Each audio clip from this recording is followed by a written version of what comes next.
Hi everyone, Christina here. Welcome to another card video at my YouTube channel and blog. Today I'm going to be using the Twist Ties Flamingo set from Art Impressions. This is a brand new stamp and die set, kind of like a project that Art Impressions came out with just recently. And I actually showed this in a previous video with a bunch of their other release. So if you want to see that, I'll have it linked up in the top corner in the iCard. I'm also using these pre-cut and pre-scored cards that are meant to go with these Twist Ties project dies and stamps.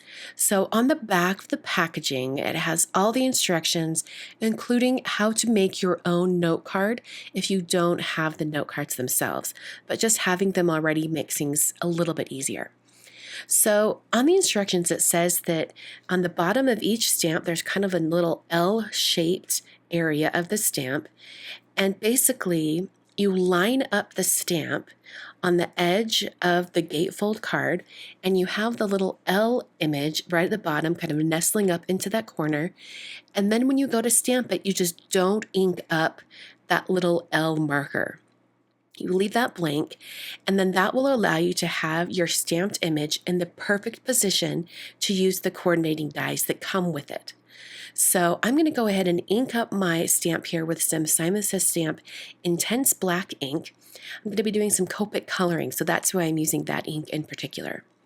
I've covered that L little marker area with a Post-it, just so it makes it so I don't ink that up. And then I'm going to remove the Post-it and go ahead and stamp that down. I'm going to stamp this twice so I have a really good impression. An alternate way to do that is to actually put the Post-it note on your cardstock and just have it cover that little corner where the L would stamp. That's probably a little bit easier because you can just leave the Post-it note there, protecting that corner until you're done stamping, and then you can remove it instead of having to put the Post-it on and remove it a couple of times like I did here. So I've got that stamped. I'm going to move on to the other side of this card.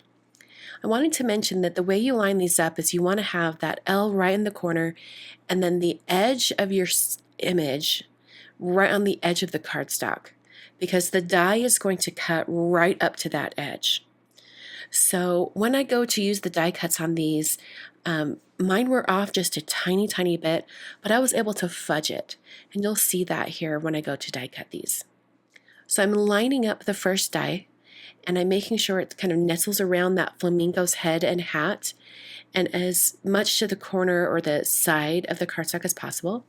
Then I'm going to use a little bit of micropore tape just to hold that in place as it goes through my Big Shot machine. This cuts really precisely right up against the line of the stamped image, so you want to make sure that it's as accurate as possible.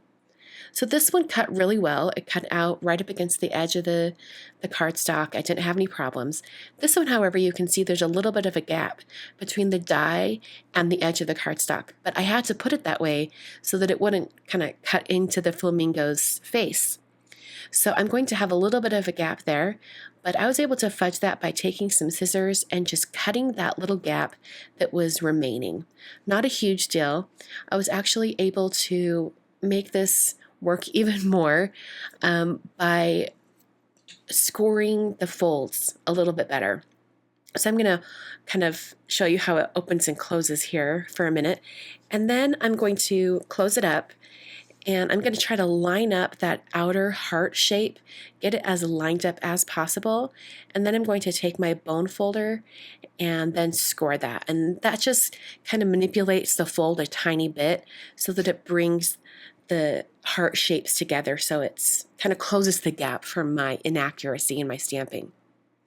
So if you wanted to do this on like some really nice cardstock or something like that, I would recommend testing it on some kind of scratch paper. Figure out exactly where you need to stamp it so that you don't have any little areas that you need to fudge like that.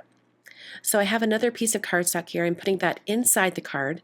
Then I'm going to take some a pencil and pencil out that heart shape. This is the area that you can see through into the inside of the card.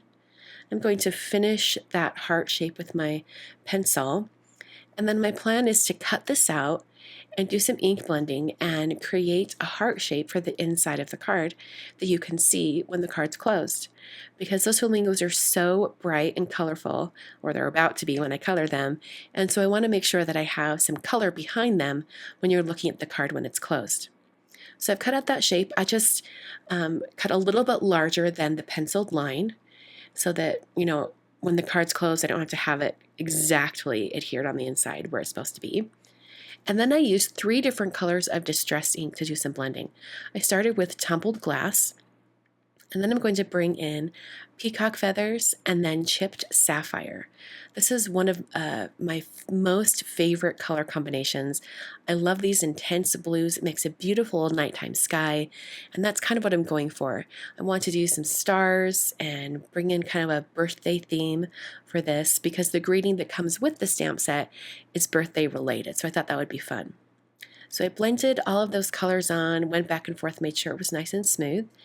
And then I brought in some white gouache paint, and I'm going to splatter the white gouache to create kind of like a star background. So I put the white gouache on an acrylic block just so I have a surface to kind of flick the paint from. I've added a little bit of water with a wet paintbrush, and then I'm lifting the block and running the brush off the edge of the block and flicking that onto my heart. That's going to give me a nice fine mist of paint splatter. And it was almost too fine. I wanted some bigger droplets. So then I hand painted some larger dots onto this heart shape. And that just gives it a little bit more oomph and makes it look like those paint splatters are intentional. I'm going to set that aside to dry while I color the flamingos. And I'm going to use the packaging from the stamp set as a guide for the colors that I'm using. I'm coloring exactly like it is on the packaging with the same shadows and everything. And like I've said in the past, and I'm going to say it again, I love that Art Impressions includes a colored example of their images on their packaging because it makes it so much easier when it comes to figuring out how you want to color your images. So most of the time when I do these, I kind of use similar colors to what they've used. But if you wanted to, you can mix things up. You can make these flamingos like a bright neon pink instead of a more rose pink. You could do whatever you'd like, and I think it'd look really great, especially since these are very whimsical animals. So I'm coloring in all of these different areas of the flamingos, and then I had the opportunity to bring in some color on their hats and then the little tiny cupcake that the one flamingo is holding. I thought that was so cute, so I thought I would bring in some greens and some purples, and those colors will come into play elsewhere on the card in a minute. I'm going to color this cupcake so it's a chocolate cupcake because really, are there any other kinds of cupcakes? And then I'll color the flame and the little candle, and that'll basically be all of the coloring that I'm going to do on the flamingos. So you can see how these interlock. It's a little hard when these are just colored, but you can see how those interlock. I'm going to take a pencil and I'm going to draw that little line on the inside. And that's just going to give me a guide for where I need to adhere that blended heart that I did earlier. So I'm going to add some adhesive on the back of the heart that I did earlier, and then I'll just be adhering it to the inside. So the adhesive I'm using today is some Tombow Extreme adhesive. It's my favorite all-purpose adhesive. It's super strong, so make sure when you adhere things down, that's really where you want it, because otherwise if you try to take it apart, it will probably tear your paper. So it's super strong, and I love that adhesive. I'll press that down on the inside. And I thought maybe my card was done, but then I decided I wanted to add some additional kind of color pops to it. So I am going to add a few little elements, but before I do that, I decided to kind of fussy cut this area next to the candle. I wanted to have a little more of the pink from the other flamingo to show through. So you can see as I close this, it just taking that edge shows a little more of that other flamingo. I'm going to take the greeting in the stamp set. I'm using some VersaFine Clair ink in the color Nocturne. And I'm going to stamp this at a diagonal right up against that heart die cut. It's not even a die cut, I hand cut it. Next to that heart. And it just says, "It's your birthday, let's flamingo." I think it's so cute. So I'm going to die cut these stars from Paper Smooches. This is their stars die set. And I'm just using some Nina Solar White cardstock for that. And then I positioned the stars on the card with it closed so I could figure out where I wanted those stars to appear. I then used some different Copic markers to color all of the stars, and I wanted to use similar colors to what I used on the flamingo. So I used the same purples and the same greens, but I did add kind of like this yellow-orange, and just to add another little pop of color. I adhered the stars using some Ranger Multimedia Matte Adhesive, and I apologize for being off camera here, I just didn't realize. And then a little tiny star up here in the corner. I'm going to add that as well. So in order to add some stars to the inside of the card, I thought I would take the kind of outlined star die cuts and adhere those as well and have them sort of overlap and go past the heart shape. I thought that would be fun, add a little bit more interest. So my card is almost done here. I realized that I needed to add a little bit of shadow underneath those flamingos because they look like they were just kind of floating there.